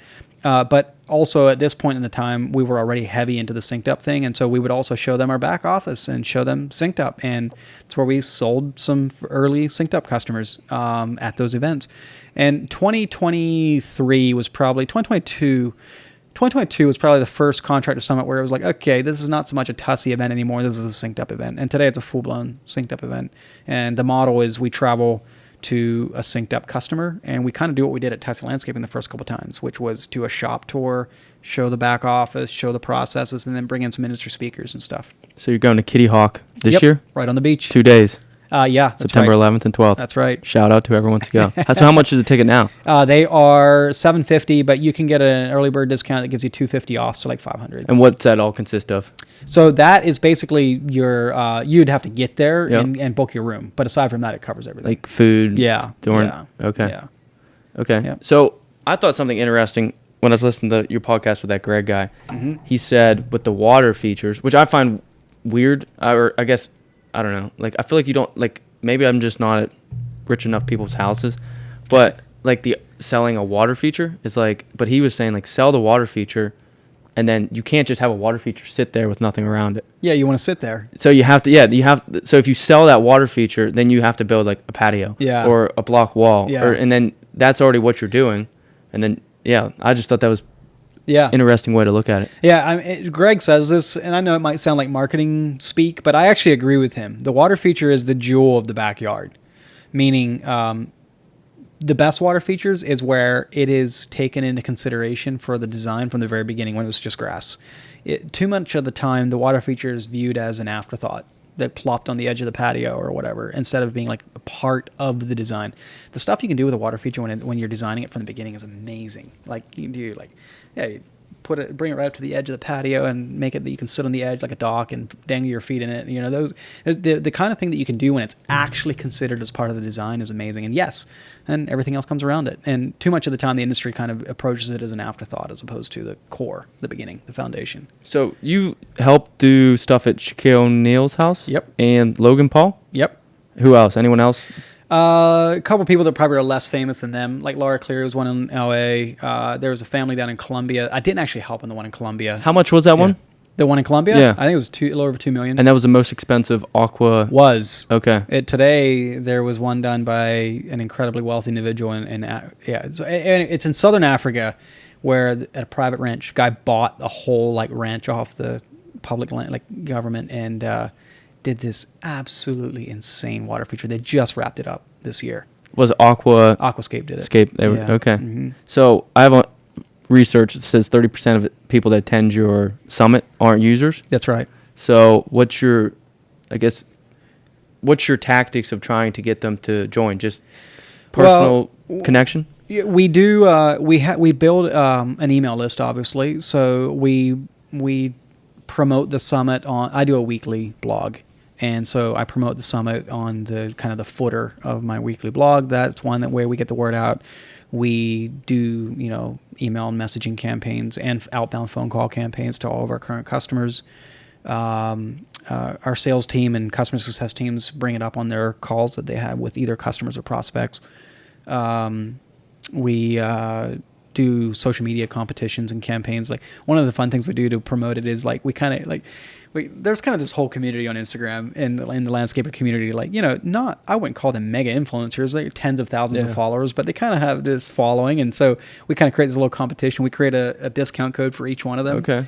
And we're like, all right, whoever gets the most promo code redeems will win this prize, right? Yeah. And so they go out there and create a whole bunch of noise on social media, like, don't use his code, use my code, Yeah. I like that. Yeah, that's a good idea. So at the event, obviously, do you do anything like, how are you getting their emails at the event? Like, so one of the things, obviously, when they book a demo, we get all their contact information. So those are a given. Yeah. But another thing we'll do at events is like trade shows. When we're going through the trade show season, is we'll give away a freebie. Okay. Sign up to get it. Yep. Okay. Scan and scan your badge or fill out your contact information to be entered. Okay. Yeah. So with your weekly blog, do you ever feel like is it you're just giving out value, or what's your focus in the blog? The mentality with which I approach the blog is I speak mostly to, it's kind of agnostic to whether you're a synced up user or not. It's more of like, you're a contractor, and I try to write on problems that contractors face and how to fix them. I'm often inspired by things that people will say on our Cost of Doing Business podcast and kind of like make a blog article out of that. I'll speak to that, or like, if I take a phone call from a customer, he's like, hey, I'm struggling with XYZ, I'll write a blog. I use what's happening to inspire the topic for the blog. And then, of course, at the end, it's always like a call to action. Like, hey, if you are a synced up user and need a little TLC on this, like book a call with one of our success people. Or if you're not a synced up user and you want to solve this problem, well, guess what? We got an automated way to do it, and you can sign up here. So I assume most of your stuff in the wintertime slows down a little bit? Actually, it's the opposite. Really? So when the landscapers slow down, that's when we speed up. Okay. Yeah. Like Why is that? Because it's when they're not working that they're looking, doing research, thinking about switching things up for the next year. That's when we do the most of our sales. So you read books, correct? Yep. Podcasts? Yep. So how do you take, like, you look at Dan Martell, Alex Ramosi, Jocko Willing. How do you take their stuff and then implement it into your stuff? Like, are you... Well, it is easy to be what I call like a self-help junkie, where you just consume, and never implement. Yep. It's kind of like a drug. Like, you just, oh yeah, I feel good because I'm consuming all this hype, but you never implement. So what I try to do is what's the one thing? What's the one takeaway? What's the one thing I'm going to implement? Like, the cost of listening to the podcast or reading the book is like, what is the one thing I will do? So often when I'm listening to a podcast or a book, I'll have a notes folder on my phone, just jotting down my notes, and like try to synthesize my thoughts and like, what's the thing I want to do, take away from it. The other thing that's really important to remember when you're listening to, like, the expert speak on something is you can do the right thing at the wrong time in your own growth journey. Like, let's say you're trying to grow a business, and let's say that you just started as a landscaper, and you hear me, or you read a blog that I wrote about production rates, and you're like, bam, I'm going to do that right now. Probably not the first thing you should be doing. That might be the 10th or 20th thing down on the list. First, you should go do something here. So sequencing is important. Like, the point is you can do the right thing at the wrong time, and like, you soak up all your energy on doing what is a good thing, but it's just not the most important thing for where you're at in your journey. Yeah, no, that's good, because even like, say, fitness or dieting or anything, like if you looked at someone that was shredded, and you were like, well, I want to be there tomorrow. Yeah. Like, there's certain things that you need to start doing now to build get the you foundation. there. Yeah. And it's like, kind of like you said, everything has a process and system Yeah. that you got to follow. But I guess I'm curious to know what you do. So Alex Ramosi has a thing, and it says an average of $1,500 a month can buy back one one. Yeah, like, I saw that. Yeah, so I actually sent it to Tyler. Yeah, Tyler told me about it. Yeah. So, and like I thought it's a good idea. Like you can buy back 100 hours per month, and obviously if you're like you or anyone that's super busy with stuff has kids, that's important. Yeah. So when do you realize? I guess for you, like when did you realize I'm gonna pay, say $70,000 a year to have an assistant? Because like that's a big number, and it's like now you could technically be losing say $70,000 that you could have been making. Right. Like when do you realize? Okay, this here is more important to me. Like this time with my family, or time exercising, reading, meditating. Yeah. When do you like realize? Especially like people who aren't say making hundreds of thousands or millions of dollars a year. When do you realize like I should pull it? Like, Well, I think the gap. Okay, let's say you just show up and hustle, pure grit and hustle, like 80 to 80 plus hour weeks. You can even be doing a low level job and produce enough of income off of that to start to begin like delegating off, buying back your time on certain things, right? So the point I'm trying to make is the gap between what you can achieve in hustle, that will produce enough of cash to start buying back your time on small, low-level things. It's not like it's like out of reach, like there's no overlap in that trajectory. Does that make sense? Yeah. Because like if you get on a sales call and say you sell it, and because like this is what Alex Ramosi said, like so when he realized on a 30-minute phone call he could make $500. Yeah. Okay, well if he spent 30 minutes cleaning his house, now he takes that 30 minutes back, pays someone $100 to clean his house. He's made $400. That's right. You know, I'll just use a real example for me. Like the backyard we're sitting here, we did that in 2020. We did the whole house and everything. And in those years I was working at Tussey Landscaping, I very much took the approach of I do everything myself. Right. It was also at the very time when I was the first year that I was doing demos for Synced Up, trying to sell, and I was selling. And I had intended to help. I hired a guy to help me remodel the house. I was intending to help him. I ended up not helping him hardly at all because of that exact thing. I could either sit on this phone call and sell something and make, X amount of money, and sure, I have to pay the other guy behind me. Why? Because I'm not there. Yeah. But the gap is just bigger. Yeah. So finding ways to create that leverage.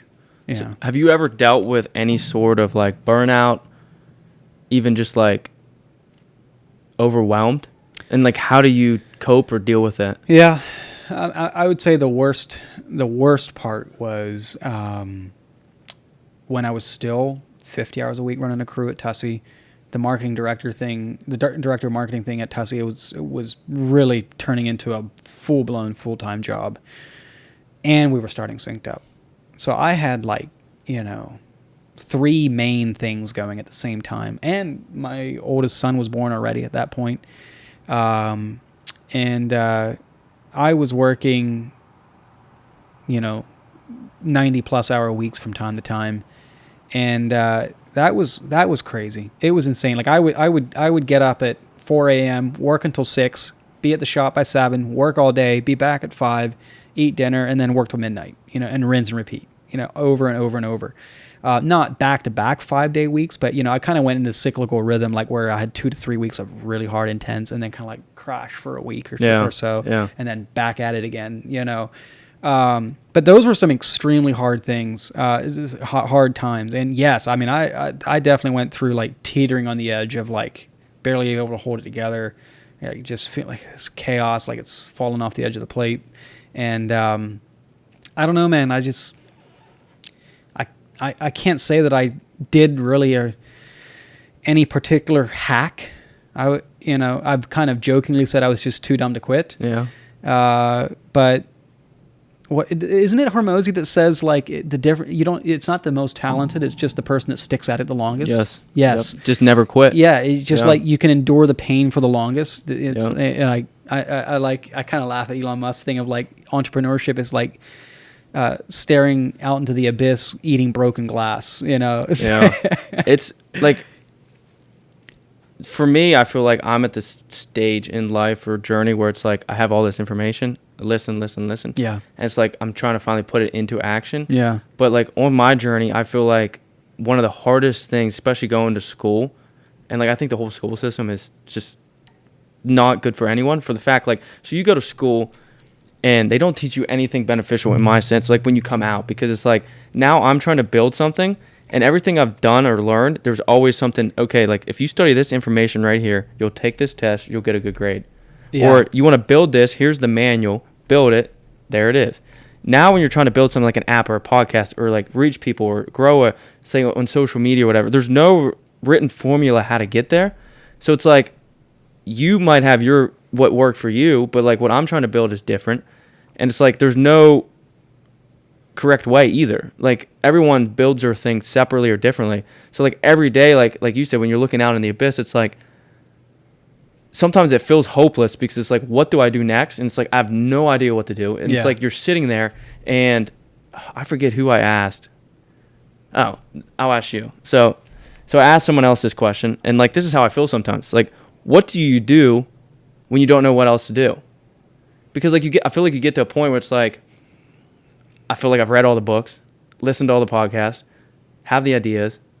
And now granted, I'm trying to act on these ideas, but it's like now I'm to the point where it's like building an app. Like I have the idea, I've put in what I want in the app, like what I'd like to look like. I read the book that you suggested. Okay, so now how do I build this? I tried ChatGPT to give me code to build it. Like I was like, oh, maybe I can get code, and it gives me some code, but I haven't figured out yet how to put it into JavaScript and that kind of stuff, and I have no idea if it's actually gonna work. But like I was like, okay, maybe that was a way that I could use. Well, I pay for the premium version, but yeah. So, anyways, answer the question. The question being, what do you do when you don't know what to do next? Yeah.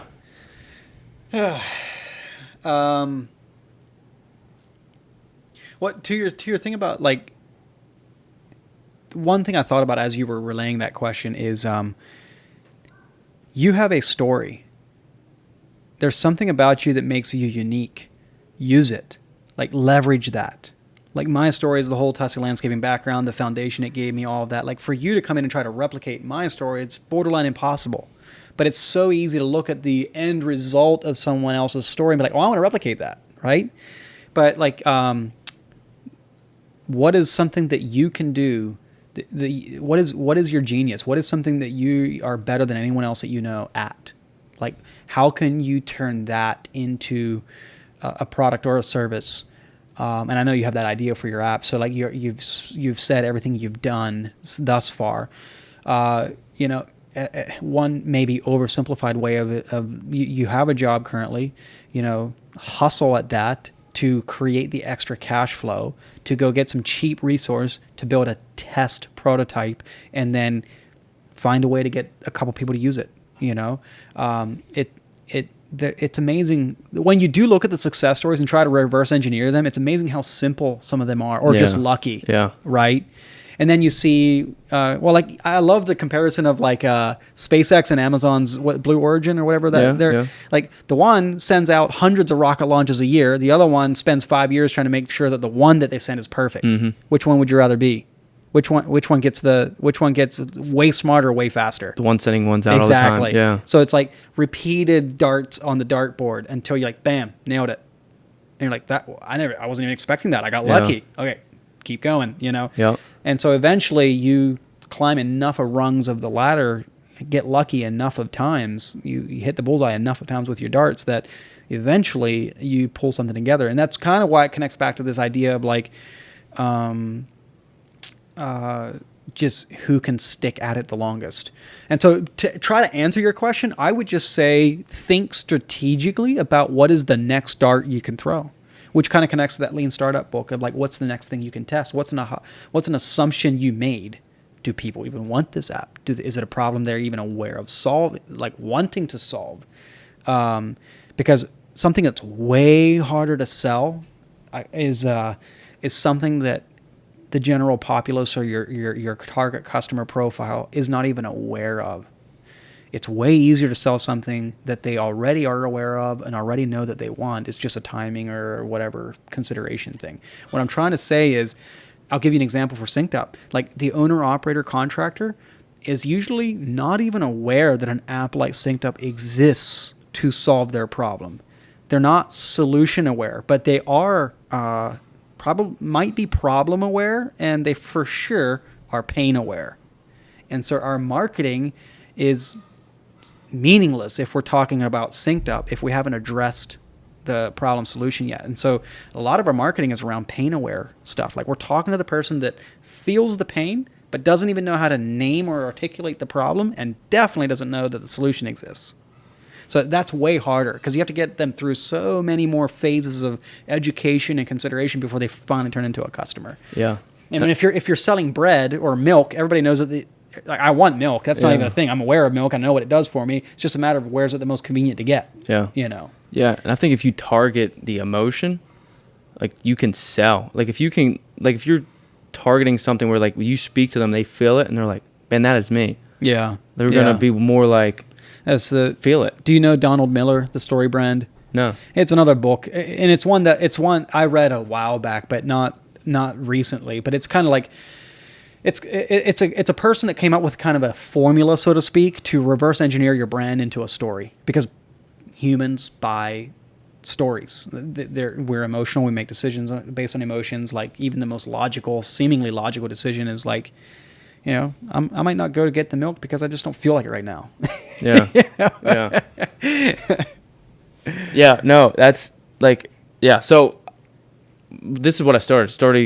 I'm studying for my real estate license because like, one, I want to learn how to sell because I think it's something good you need to learn to like, if you can sell something, you can always make some sort of money, but it's transferable. I'm going to then try to use that money for the app to fund the app. Yeah, okay. Because like if you sell one house, make 3%, take that, throw it towards the app. Because like I already have my day job that funds all the bills and whatnot, and then that's basically like play money or like funding money. So it's like your 9 to 5 will fund your 5 to 9. Yeah.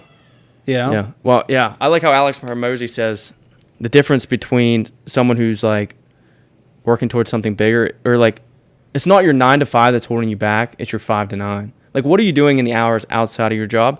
Because like it's a big risk and not the best financial decision. Sometimes it's just like tomorrow decide you're quitting your job and going to create an app. Yeah. Right. Because you need to have some sort of funding. Even your idea needs a stability of funding, right? Yeah. Exactly. Yeah. And like, to the whole like, I love what you're saying about like the 5 to 9 is the thing that holds you hostage. Like if you're Netflixing and partying and just wasting it away, you look up in 10 years and like you're like, wow, where did that come up? And you look at your friend, you know, like how did we started off at the same place? How did that, you know? It's how they spent their 5 to 9. Yeah, and I don't think people realize enough. Jesse Itzler, do you know who he is? No. So he has a calendar. It's called the Big ASS calendar. Oh yeah, I did see that. Yeah, I bought it. But so he has. I don't know that. Can you look that up? The statistics on how many. Just look up Jesse Itzler facts on how much time's wasted a year. So just sleeping, weekends, holidays. Anyways, it comes down. I want to say it's like 25% is time that's actually like you have like outside of your job and stuff. It's disposable. Yeah, and it's like I don't think enough people realize, obviously until it's too late, but like how precious time is, especially if you have a normal job. Like the moment you get home, it's like if it's just so important. Like it's like interest. Yeah, like we don't have Netflix. Never watch TV through the week. Sometimes on the weekends, but in my opinion is if you don't even have it there or accessible, it's gonna be harder to do it. Yeah. Like even say like this is extreme, but example. So like I know someone who was addicted to porn. So what they did is they completely deleted it off their phone, had a block, had to get like a password just to get on it. Same with gambling. So like the harder you make it to access those things that are like hindering you, then you're like you have to do something else. Yeah. And for me, like that's something like I try to be as focused on my time when it's outside of work, even inside of work. If I have time that's like downtime, because like my job currently is like, so say you have to go watch someone dig, like you physically don't have to be standing there watching them the whole time. So like I'm either on Instagram like engaging, or I'm on ChatGPT like trying to get it to answer questions I have or thoughts, but it's just constantly like I feel like I'm rambling. But outside of work, weekends is like the times where it's like like I have everything mapped out from the time I wake up to the time I go to bed. And sometimes it does get overwhelming because it's like, crap, I need to be home by 6 o'clock to have dinner because then at 7 o'clock I'm supposed to start working on my podcast or something. Yeah. But like, if you don't do, like for me personally, like if I don't do that, then I like at the end of the night, I'm like, crap, I just wasted 3 hours. Yeah. Well, the thing that is really real for me with what you're saying is like, if you rely on willpower to be successful, like you'll fail. Like we only have X amount of willpower, decision fatigue, or the ability to make the right call. So it's a little bit of a game of making the most easy, obvious thing to do, the right thing to do. Yeah. You know, and to your point, like if you have a diet problem, well, show me your fridge. Yeah. You know, Yep. get the junk out of the fridge. You know, make it harder to do the wrong thing and easier to do the right thing. So it doesn't take good willpower to do the right thing. Yeah. Because if you're going to rely on willpower, like I have the snacks there for when I need them. Yeah. You might have your good willpower days, but you're going to have more bad ones than you wish you had. Yeah. And I like the quote from a book called Atomic Habits. You might have read it already. You don't fall to the level. No, sorry. You don't rise to the level of your goals. You fall to the level of your systems. Yes. Yes. I feel like I had something in here like that written down. But yeah, no, that's good. Yeah. And I'm big on the quote thing. Like, yeah, I love quotes, and it's like, I don't know. It's like, I feel like that's, like I was telling Haley, like there's a lot of people that like you, like super excited every time I can talk to you, listen to you, learn from you, because it's like, I feel like they say, surround yourself around 9 millionaires to become the 10th. And it's like, I feel like the people around me in my life, most of them have jobs. Most of them don't care about anything outside of their job. Like they'll just go home, watch TV. And like, to me, that's like, that would drive me insane. And it's like in like talking to you, and like, those are people I feel like I need to get more around. But like quotes and like listen, like Alex, like when they start talking, I'm like that's me. Like, and I start relating, but then it's like, at the same time, it's like, I'm not anywhere, like there's no numbers or nothing out there that's saying like, okay, like you're somewhat successful, or like you're doing it, like it's working. And it's like, that's where sometimes I'm like, well, maybe I'm too lazy, maybe I'm crazy, or maybe I'm like, I have no idea what I'm doing. Or maybe you just need time. Yeah. Maybe because like it the stories happen. Of course, those are always the ones that get all the press and attention. But most of the successful people that you see have gray hair. You know what I mean? Yeah. Yeah. Not all. But the point is that it's not overnight. Yeah. And when it does sometimes pop off and appear to be overnight, well, what did the 10 years prior to that look like? Yeah. You know, and so maybe you just need more time. Like Yeah. because time is a thing. And sure, you don't want to be lazy. You want to show up, and like time is like compounding interest. Like the time that you spend today has the potential of having so much more impact than the time 20 years from now. You know. But yeah, it's like, and the thing to resist in that is like switching horses. So like, 2-3 years in, it's not really working. I'll switch horses. Let me try another one, you know? And so it comes back to that Alex Hormozy thing that we've mentioned 3 times now of like sticking at it. Yeah. You know, but it's tough though. It is tough because you have to know when you're running an experiment and it failed, and when it is time to cut your losses, and when it's time to just buckle down and try the 97th experience or test. You know? Yeah. Kevin Hart has a quote, and it says, it's not word for word, but something like, the hardest days, the hardest times are when you keep waking up early, putting in the work over and over and over, and you see no results. Yeah. And it's like, and I believe like those are the days that are going to build you as a person, because like you said, just never give up, because eventually something should work. If not, then like you at least know the 999 ways it works. Yep.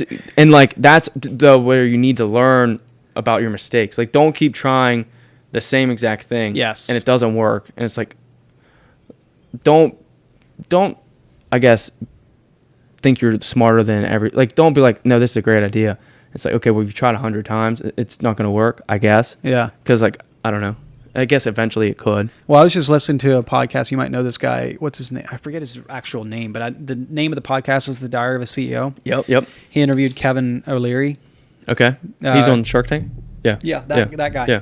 And Kevin was talking about one of his companies that he was selling a product, and he was talking about this product that was super successful. And as a random side comment, he made something like, "Oh, he thinks the product it was a food product. He's like, I think it tastes awful. I hate it. It's garbage. But I don't care what I think. What I care is what people buy." Yeah. And that's kind of comes back to your point of like, it's hard to prevent your own bias from getting in the way of finding what people want and will pay for. And get used to being the dumbest in the room, I guess. Yes, I heard that quote many times, and I wish many times, I was like, well, how do you do that? And I'm still kind of figuring it out, and I finally feel like at this current stage of where Synced Up is that I'm finally getting to the point where I am legit not the smartest guy in the room. But I'll tell you, this is what I've always struggled with. It is really expensive to do that. Really expensive. Yeah. You either have to have a compelling vision and story to bring people that are worth a lot of money or could command a lot of money for their services onto your team, or produce the cash flow to pay them. And that's hard. Yeah. And I think it's also hard always feeling, like me personally, so like tech, anything with tech and like that kind of stuff. So if you want to go build an app and you want to like start talking to people about this, it's like more than likely the people you're talking about know more than you. So it's like, how do you not sound stupid? Don't care. Yeah. So let's say you want to go build your app. Just be upfront with like, I don't know the first thing about this. This is the idea. This is the problem it solves. Lean into your strengths, like the wisdom that you do have, the knowledge and the perspective that you do bring, because the engineers can implement, but they have a hard time coming up with the idea. Like the way you and I are wired, we're much more wired about coming up with the idea. We have a much harder time knowing how to implement, right? And so lean into your strengths. Find someone that can dance the dance with you. Like, you don't want two left-handed people. You want a left-handed and a right-handed person, Yeah. So yeah, like it's just get over it. Like, when people start doing, content, they're often like, "Oh, I sound so awful." Mm-hmm. It's like, well, I'm sorry, bro, but you sound like that to the rest of us all the time. Yeah. So there's a guy on TikTok, I think his name's Higher Up Wellness, and that's his thing. It's like his challenge, like 30 days, talk on the camera every single day for 30 days. And it's like, post it. Like, obviously, if you should try to get some decent lighting, and like, but just post it. Whatever it is, just post it. Because, yeah, that's the biggest thing. Like, I've noticed with social media, like, recently, like, I've just starting to grow again, like in the fitness stuff I'm talking and like more personal, and like I try to give out as much value and information as I can, other than like, dude, look at me work out, like, and it makes sense because like I don't enjoy watching other people work out. Like, you don't get any value out of that. Like, you know what I mean? Yeah, exactly. It's like, sure, watching you do a hype video of your fitness regime, like, sure, that's great and cool, but like, what does that mean to me? Yeah. So like, but if you tell me, well, it connects back to a thing Dan Martell says, if you help enough of people get what they want, you get what you want. Yeah. And so entrepreneurship's that game. How can I get enough of people what they want, and they're at a price point that they're willing to pay for, and scale that? Yeah. Like you said, value. Yeah. Bring value. Yeah. It comes down to value. Did you get it? It has like, he has in a lifetime of people watching football, they'll spend 36,000 hours watching football in their whole lifetime. Okay. That's insane. Social media, roughly 800 hours per year. And then only in like a decade, people spend 56,000 hours actually on their personal lifetime, like working on themselves. Yeah. So yeah, it's crazy when you start looking at numbers like that, especially like, yeah, like we already said, it's just crazy how much time is wasted. And now some people don't care, and I guess enjoy watching Netflix. And don't get me wrong, like I've told Haley before, like I would love to be able to come home, get a bag of chips, get on that couch, and watch TV all night long. Like, one, it's easy, it's comfortable, and it's like, I mean, sure, it seems great, but it's like that's just not how I'm wired, or like not how I want to do things. Yeah. And hopefully someday I make it. If not, that's my biggest fear right now, is spending all this time trying to grow something and not seeing anything in return someday, and being like 50 years old. Yeah. It's rare though that if you show up relentlessly and you don't just fumble your mistakes, meaning like every time a mistake is made or every time a failure happens, you learn a lesson from it. Like, you're not going to go through 30 years and not get lucky. Or figure it out. Or you figure it out. Exactly. Eventually it's going to be like a blind squirrel finding a nut. You're going to, wow, I never saw that coming, but that worked. Yeah. I think that's the same thing with social media and posting. Yeah. Like, whatever you think you're a great idea, like, oh, this is going to be a great video. You post it, doesn't do well. It's dead. Then you post something that's like, you feel like, oh, this is so stupid or easy, and it blows up, and you're like, what in the world? But it's like the same thing with, like, everyone like wants to grow on social media. It's like, you need to post. Like you said, rocket ships. If you send out 100, you post 100 times on TikTok, or you post one perfect, amazing video once a month. Yeah, which one's going to be best? There's 100 videos. Exactly. So much more reach, audience, and so many more videos to blow up. Yeah. The other thing to remember, too, is like, each one of us, we're writing our stories. And in those dark hours where it feels like it's hopeless, like, what's the point? I do appreciate Dan Martell's kind of message on this, is like, you in your darkest hour, you go through your darkest hour so that you can help others in theirs. And your darkest hour is the most powerful thing about your story. So, some of those long nights where it felt like we're so going to mess this up. Like, is this even going to work? We haven't even sold it to a single person yet. Like, some of those moments, that turned into, the thing that enabled us to have this conversation. Yeah. And those moments, I feel like, also make you, like, they kind of drive me in a sense also, because it's like, this is the story that I'm going to tell someday. And I think Alex Hormozy says that, like, while you're working, you're the only one cheering for yourself. And then someday everyone's going to be cheering for you. And it's not that I even care about who's cheering for me, any of that stuff. But it's like, there is, like you said, there's a lot of lonely times, lonely nights where you feel like you have no idea if this is going to work. And you're spending hours and hours and, like, researching this, looking this up. Even, like, missing time with family and friends. And it's like, That honestly was the problem. It was my biggest fear too, and I feel like I can barely start to use the word was. Yeah. But like, is the thing that this 5 years of work that doesn't have, not a single dollar has come back yet, it's going to turn into nothing. Yeah. But I don't know who said it, but they said the people that can continue to do that see no return. Yeah. Like you said, if you keep doing that, you don't see any return, and you keep doing it and keep doing it. Eventually, when you do see the return, it's going to be like almost like a boost. Like, it tends to be like a slingshot effect. Yeah. Like, there's nothing, and then the slingshot just. Yeah. All right, so I got some rapid questions for you. All right. What's your favorite tool outside of Synced Up? Loom. What's Loom? Loom is a screen recorder on your phone or your laptop. Like, we use it like a communication tool. It's like, I have it tied up to shortcuts on my keyboard. So I'm like, oh, I need to tell XYZ how to do this thing. Okay, shortcut, Control-Shift-S, bam, it's recording. The webcam's on. I talk through the thing I'm doing, hit stop, and like, you instantly have a link that you can text, share, email, and that's what you use to build your playbooks? Yeah, we use that to build our playbooks, and we also use it to communicate. So instead of like writing out a 6-paragraph thing of this complicated problem or whatever, it's just like, well, let me just create a 3-minute Loom. Yeah. There it is. I love it. That. Yeah. It's brilliant, man. Yeah. Okay. What's your favorite quote or framework you live by?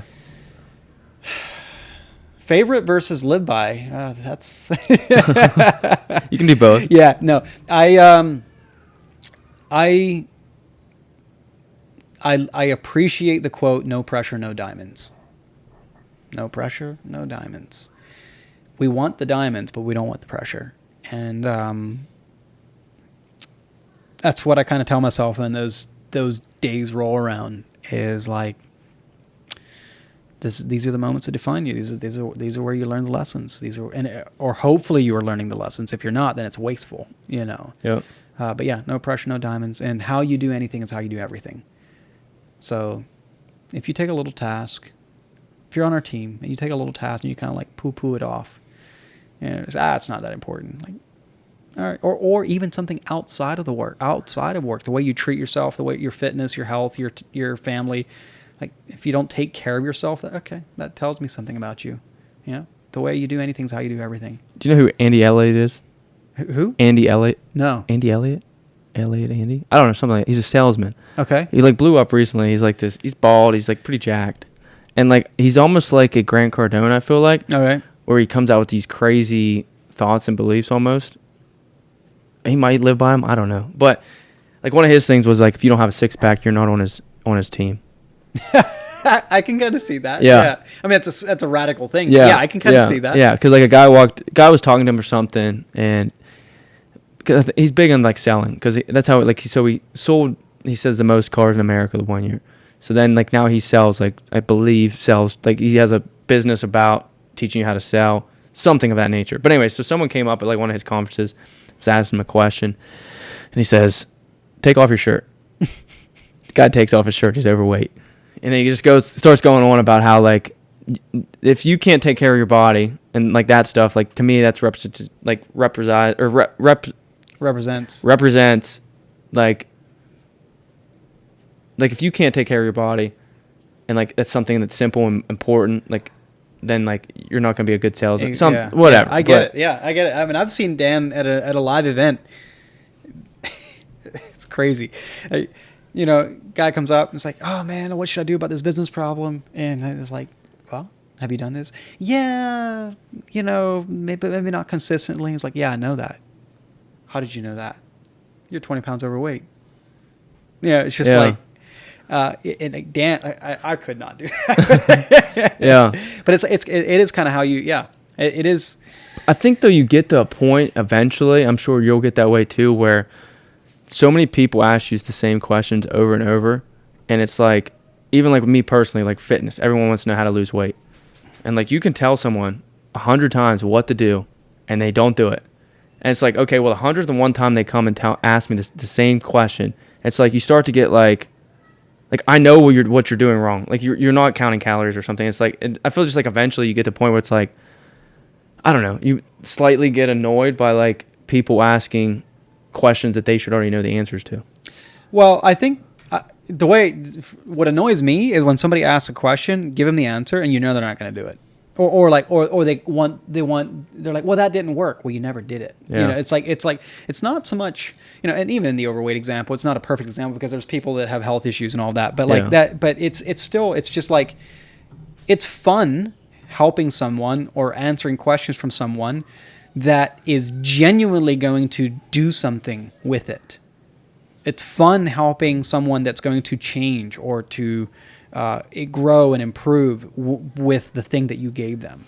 But if they're just like, "Okay, cool, you gave me that answer. What about this? What about that?" And it's like they never do anything with anything you give them. Yeah. That turns into, I mean, it's like, I'm wasting my time. Yeah. Yep. So what's one task you've permanently delegated?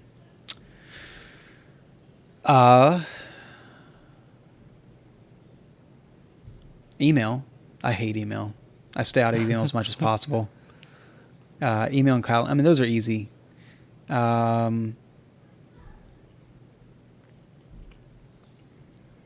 Just keeping. This is more of a work in progress, not permanently. I mean, it feels like it's barely. I can't hardly say permanently yet because it's still a work in progress. But like, just my mind goes to the whole thing of learning to work through people. Instead of doing the task yourself. And so working on permanently delegating some things that I used to do, For instance, actually this is a slam dunk. This is an easy one. I never edit a video anymore. I used to. I was really good at it. I loved it. It's an art. It's a craft. Like I spent years honing that. Never do it anymore. It's wasteful of me to use my time that way. Yep.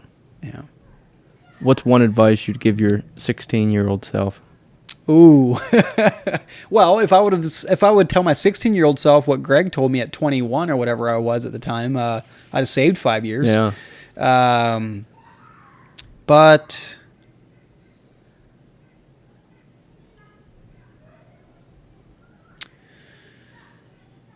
what would I say?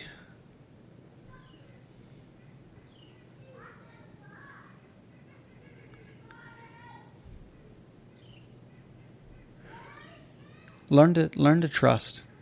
I think a way of trying to keep control is to keep the thing of keeping on doing everything yourself is a form of retaining control. But figuring out how to create a successful outcome when you didn't have your finger on everything. I don't know if my 16-year-old self would have got this, but like, yeah, just like the thing, you know, like being able to collaborate in a team environment or to trust other people to produce a successful outcome. So I like to ask everyone one question, but before that, where can everyone find you? You have Synced Up podcast. Where? Yeah, so Synced Up is spelled SYNKEDUP, and that's our domain, syncedup.com. It's our user profile on Instagram, Facebook, and LinkedIn, and all those social platforms. It's just Synced Up. And the only exception is the podcast is called The Cost of Doing Business. I think at this point, if you search Synced Up podcast, it still comes up. But yeah. Okay. And is that only on Apple? That's on all platforms. Spotify? Yeah, Spotify, Okay. YouTube. Yeah. Mm-hmm. And is that weekly, monthly? That is bi-weekly. Bi-weekly? Yep. Okay. Yep. If you could recommend one book, podcast, speaker, who would you? The book I would recommend is The Extreme Ownership by Jocko Willink. That book changed the way I think. If you're an owner-operator business person, not necessarily a contractor, I would say The E-Myth, because it kind of comes back to this whole thing of doing things yourself or building the processes and delegating around you to build a business that can scale beyond you, because the owner's a bottleneck. Podcast, I really am enjoying that Diary of a CEO podcast. So that's a good one. I also enjoy Modern Wisdom. I love Modern Wisdom. He's amazing. Yes. Yeah. Yeah. What else did you say? Speaker. Yep. Speaker.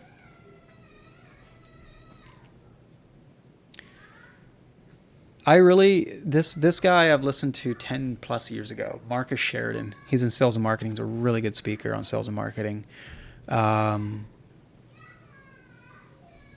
I really enjoy listening to Dan speak. There's something just raw and real about that guy. Yeah. Yeah.